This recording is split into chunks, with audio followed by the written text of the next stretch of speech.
With the new NBA rules, one mistake could crush a franchise. For example, the Nuggets won the title, but made a bad decision. They paid Michael Porter Jr. the max, then had to let go of valuable role player Bruce Brown. Then they paid Zeke Naji, who wasn't even good enough to play anyway, so had to let go of Kentavious Caldwell-Pope. Break up a championship team, waste years of Nikola Jokic's prime because of the new CBA rules. So if you spend too much, you can't build a roster. Virtually no trades, mid-level exception buyout guys, a nightmare. So you would think front offices would learn from this, but no. Some huge mistakes were made this offseason. Let's go from kinda hurts to straight up team killer. And the first is the Kings getting DeMar DeRozan. I am sorry, know he's a good player, good guy, but last year the Kings had the 14th ranked defense. Year before that, 24th. On offense, 13th last year, number 1 the year before. So what do we need? Oh, I know, a 35-year-old scorer who does almost nothing on defense. Wonderful.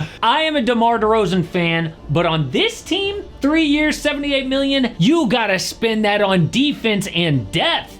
This ain't a terrible mistake, but it feels like doing the big splashy move instead of building a patient young team. But we finally have our first NBA games of the season. I know there's still preseason games, but no better way to make preseason more enjoyable than playing underdog. I've been playing pick'em. You pick higher or lower for your favorite team or whatever games you're gonna watch that night, and it makes every game even more fun, plus you got a chance to win some money. How much money? Well, up to 1000x your money with streaks if you get 11 in a row. So let's start your streaks off right with the first 2 picks. First up is Fred VanVleet, higher on his points, and then Chet Holmgren, higher on his points. Pretty cool that we're already saying these names. And best of luck if you were telling those picks. Check out this updated map to see if Underdog is available in your area. They have promos going on, and if you use my promo code AMHOOPS, you get a special free square. Plus, with promo code AMHOOPS, up to $1,000 in bonus cash. But next is the Blazers, not trading any vets outside of Malcolm Brogdon. Why is Jeremy Grant, DeAndre Ayton, and Robert Williams still on this team? Oh, I know, it's for veteran leadership on a young roster. Well, have you seen Scoot Henderson? Reports say he's gonna come off the bench this year. Last year was so up and down, he's got a ton to prove in year 2. So with all that pressure and all this veteran leadership, here's how Scoot's opening press conference began. What do you look back on about your rookie season and kind of what you learned from it? I look back at the food, the good food that I had. Yeah. A lot of the food, and then, what I've learned from it. What? Yo, I'm not gonna say it, but the top comments on that video might be right. Now, they did do a good thing adding Denny Avila and drafting Donovan Clingan, but if the goal is to develop, Clingan ain't getting priority. I mean, he's buried behind dominating at center, then Robert Williams, then he's gotta share minutes with Duop Reith.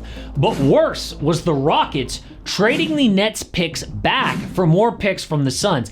And I get the idea, right? Like, you flip control of 2 first-round picks for 4. More ammo in a star trade. But 2025 is an insane draft. I mean, forget just Cooper Flagg. There could be 3 or 4 game changers for your franchise. And you're just gonna give that up? I mean, Houston had the Nets 2025 first-round pick. They're gonna be one of the worst teams in the league, guaranteed. Could have been Cooper Flagg. And we don't even know what star they're going to get. Oh, we're gonna trade for Devin Booker. Are you sure about that? I mean, what if it's like Karl Anthony Towns was available? Is that better than potentially Cooper Flagg for a young team? Or Ace Bailey or Dylan Harper? No, probably a mistake. But I feel worse for Pelicans fans. Like, they just took photos at Media Day, and this guy on Twitter said, I have never seen a team with negative aura. And you know what he means. I mean, it's hard to explain, but I get it. So they traded for DeJounte Murray. Made sense. I mean, you fill the point guard need, and you replace Brandon Ingram's mid-range game. But one problem, they didn't trade Brandon Ingram. Why not? Because normally when an all-star is in a contract year, he forces his team into a tough call. Either you sign him to a new extension or you trade him. And the Pelicans refused to sign him because they won't pay the luxury tax, and no one wanted to trade for him. So now they have to pump up his trade value by featuring him in the offense. But he's a bad fit with this team. Everybody needs the ball. It's gonna lose them valuable games in the West and be awkward. I mean, can you imagine leaning on BI to be a leader while everyone knows that he's going to get traded? They shouldn't have gotten DeJounte Murray unless they knew Ingram was out, but he ain't. But even worse was the Chicago Bulls offseason. Can you believe their 2025 first-round pick goes to the Spurs unless it's in the top 10? So lose games, right? Nope. Let DeMar DeRozan go to the Kings, trade Alex Caruso away, but they still have Zach LaVine, Nikola Vucevic, and Lonzo Ball. I know the idea here is to rehab their trade value, then dump them at the trade deadline.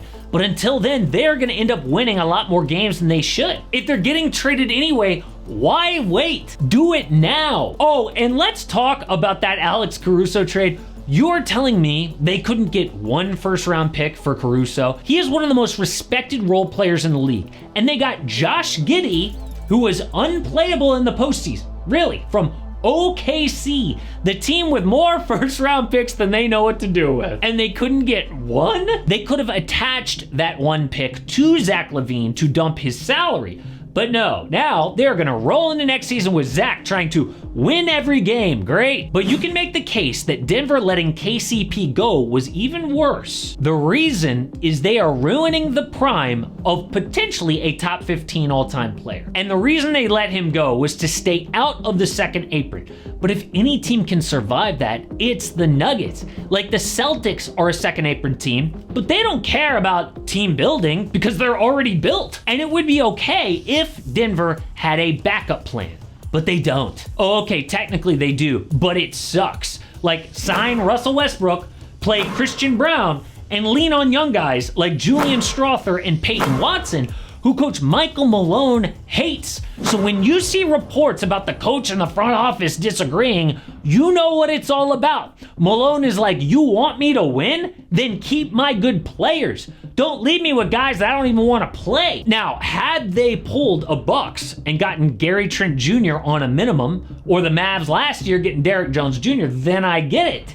But that's not what they did. But even worse than that, the worst move of the entire offseason was the LA Clippers. This has been an all-in team for years, back to 2019 when they got Paul George and Kawhi Leonard. Even last year, they traded control of 3 first-round picks for James Harden. But if there was even a hint that they weren't gonna re-sign Paul George, why did they do that? Now, they are all out of assets to improve now and in the future, and they suck right now. The worst of both worlds. At least keep PG and not suck. And oh yes, they will play fine to start with, of course they will, but then we all know what's gonna happen. Injuries gonna pile up, Kawhi won't be there for the playoffs if they even make it, and their first round pick goes to OKC. What they should have done is pay PG and go into the second apron. I know it sucks, but why not? Oh, okay, so you can't add more players to that team. So what? At least you have a chance. Or if they absolutely had to trade him, then send him to the Warriors because the Dubs really wanted Paul George. I mean, they had several offers on the table and were this close. Clippers would replace PG with 1 pick, a young guy, and Chris Paul's expiring contract to get that money off the books. But they ended up giving up 3 picks for James Harden, let PG walk, and now they're screwed for years. The worst mistake this offseason. But enough with the negative stuff. What about Rookie of the Year this coming season? I know this draft class has gotten a lot of crap, but someone's gonna win it. We also know 1 or 2 All-Stars come out of even the worst draft. So I looked at who's gonna win Rookie of the Year, and the answer actually low-key shocked me.